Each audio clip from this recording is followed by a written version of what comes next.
Absolutely. So mindfulness is a concept, and we all know what it is to be mindful of something, but the actual concepts and sort of theory around what mindfulness is, it's about awareness in the moment. So the idea is that the past has happened already, the future hasn't happened yet, so all we have is right now. But so often in our minds we're stuck in the past, or we're worried about the future, and we miss the present moment that's with us right now. So it's about awareness, it's about presence.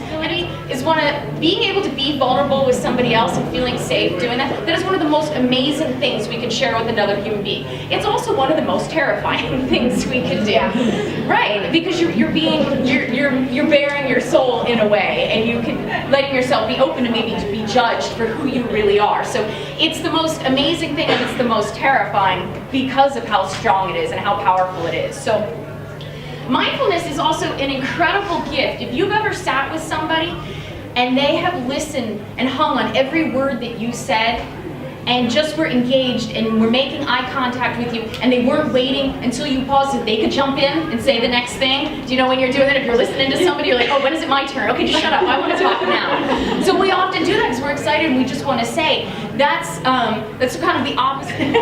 Mindfulness. Mindfulness, thank you. Very well done, you get an A. Anything? What's that? Persistence? Persistence. Yourself. I've worked with some women around this. Again, when they recognize patterns in their relationship, when they're in between relationships, I have them sit down, write their list of values, and then actually write questions to themselves that they can then check that piece of paper a month into a relationship, 2 months into the relationship, to then check and see, okay, a whole field out there called positive psychology now that's really looking at optimism and positivity and happiness, and there's a whole science behind that.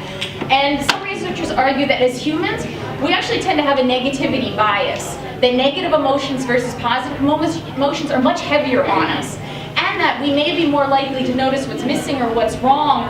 Some folks argue evolutionary-wise, because we need to see that for our own survival.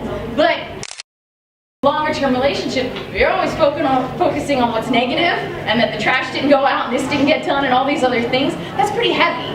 You know, it's heavy.